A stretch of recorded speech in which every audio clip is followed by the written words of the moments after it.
me at Thrifty Living, we're going to go ahead and do another pantry challenge meal, and I will show you everything that we've got here in just a minute. So go ahead, get comfortable, let's start cooking. You ready? Alright, so today I've got some ground turkey that we're going to use. I've had it in my freezer for quite a while. I don't remember what I originally bought it for, but we're going to use it for taco bowls or nachos, whichever way application you want to. We're probably going to do both. I've got a little jar of partially used cheese sauce, so it'll go in there. I've got some taco seasoning from this giant bag. If you don't have this, just grab a package or make your own. It's not that hard. I have black beans that I made forever ago and froze. I have the corn from yesterday. Yes, it's barbecue corn, but tonight it's going to be taco corn. And then I also have a little bit of refried beans that I used prior to me starting the video log of everything. So I'm going to go ahead and also put this in there as well, just to use it up. There's not much. I've also got some tortillas where I'm going to make baked tortilla chips. So I'll walk you through that as well. So give me just a second to get everything pretty much in the pot, and I'll take you over to the stove. Okay, so I'm going to go ahead and put the ground turkey in my big sauce pot and go ahead and start cooking it. And I'll add in the taco seasoning as well. And I'll come back in just a minute once it's cooked, and I'll start showing you adding everything else in. So I'll be back in just a second. Well, I'm still browning the ground turkey. It's not quite done yet.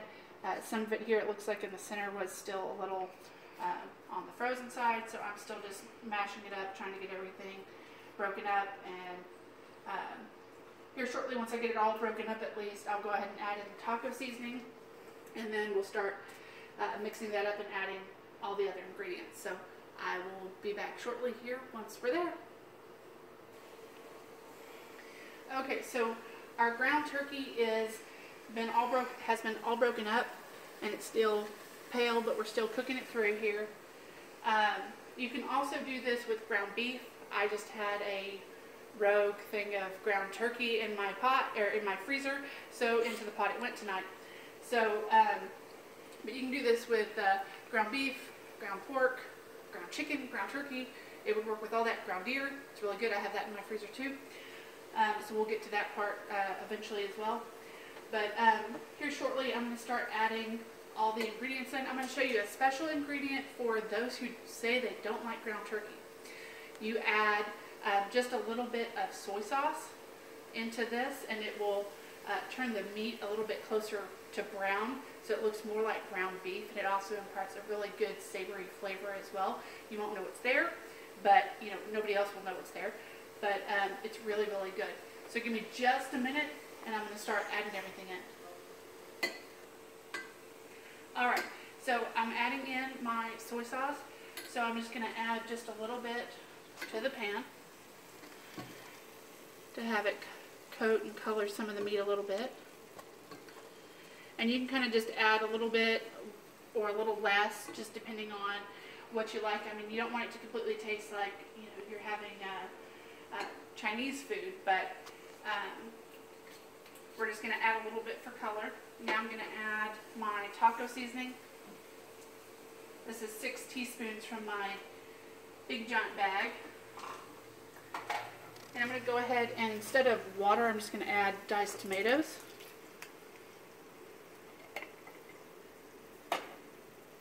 And I'm going to start mixing that together.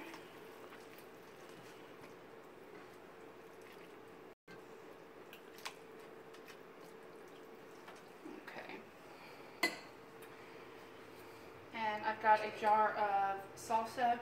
I'm probably just going to pour in about 1/4 cup. This is hot, which I don't normally get, but I ended up with it. And so I'm just going to add 1/4 cup. If this was mild salsa, I'd probably just pour in the whole thing instead of doing the tomatoes. But we're just going to pour in just a little bit, about 1/4 cup. That's a lot of a little. Okay, whatever. I'd die. Sorry. I'm supposed to be quiet. Okay, so we're adding that in. My husband may, but you know, it'll be okay. You may die. Yeah. My husband does not like spicy food at all. So we're adding all that together and getting that all incorporated. Getting it all saucy. And then I've got a little bit of cheese sauce that I'm going to go ahead and add in, you know, to cool the heat off. This is bland cheese sauce. It's not spicy. It's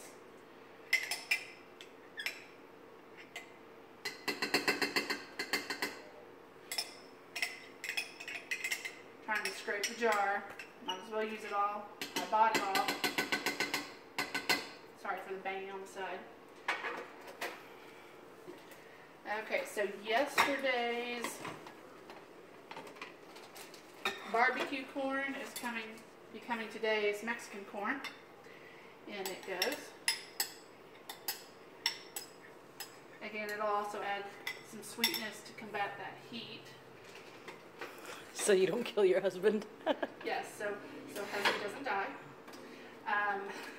This is refried beans that I had made a while back, and so there's just a little bit in here. I'm gonna go ahead and add that in. Not gonna notice it.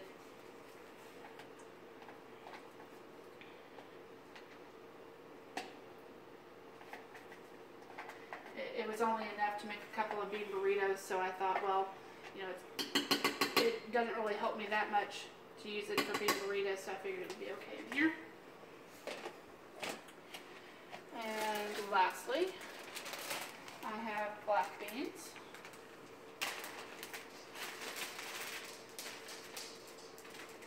Right in my pile over here. I think I need like one of those Rachel Ray garbage bowls. So these are my black beans that I made. They don't have any seasoning on them.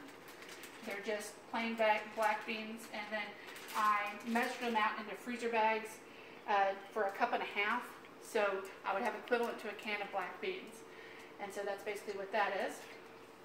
Good. So I'm going to just go ahead and stir this around.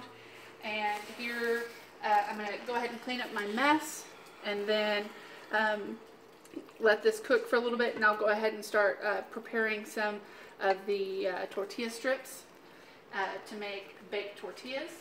I've already got my oven preheated to 350, so here in just a second I'll show you how to make the baked tortilla chips. So hang in there for just another second. Okay, so I'm taking my corn tortillas. I've already sprayed my pan down with nonstick spray. Sorry. And that's Angie's phone. And I'm cutting everything into, I'm cutting all the tortillas with my pizza cutter into quarters to make chips.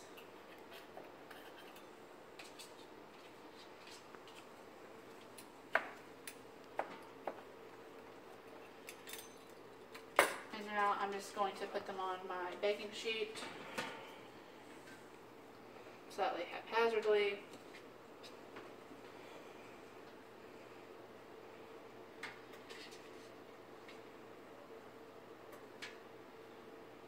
Some of these chips are kind of big, but it'll be okay. It'll hold up to the meat better. I get the big ones. Okay. Did you just tear that one in half? Yes, I did. That's for you. Yes. Okay. So I've still got a few more left, but the good thing is this only bakes for about 10 minutes. So I'll pull them out and put these on. But first, whoops, I almost dropped it. I'm going to grab my spray and spray them down real quick. Okay, so now we're going to go ahead and salt them. We're going to salt them again after they come out, if needed, but I'm going to go ahead and throw these in my 350-degree oven for about 10 minutes, and then I'm going to also go ahead and stir my meat mixture, and then here shortly we'll have nachos.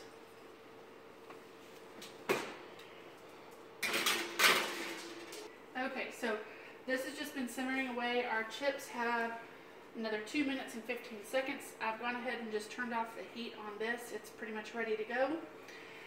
When the chips come out in 2 minutes, I'll go ahead and start making a bowl.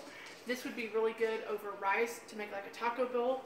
I have those corn tortillas, so I'm going ahead and using them as chips. And I'm going to add a little bit of shredded cheese over the top. This would be really good if you added in rice to make burritos. Also, you could take this and add some chili powder and turn this into chili tomorrow. Or you could turn around and add macaroni and cheese and kind of have like a, Mexi taco macaroni thing, or whatever pasta you have on hand. Really, use egg noodles. I've done it. It's fine. I promise it's fine. So I'm going to go ahead and wait for the tortilla chips to come out. I'll salt them again, and then I'll put them in our bowl that we have going, get the other ones going. I also have some lime juice out, and I'll come back and show you me sprinkling a little bit of lime juice on the tortilla chips just to get a little bit of better flavor. The other thing you can do is, if you actually have real limes, take the zest and zest it and add that to some of the salt, and then you'll have lime salt.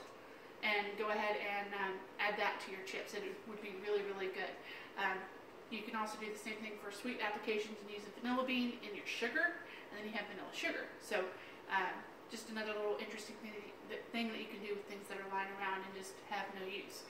So I'll be back in just a second, and when I pull out the chips, and then we'll go from there.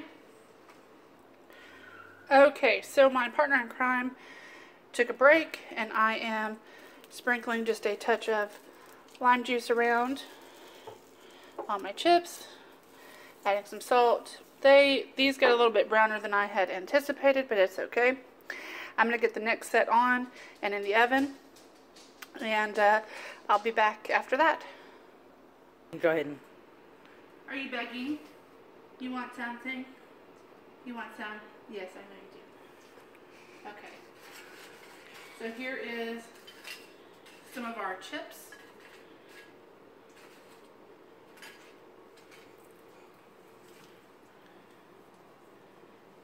And some of our nacho topping.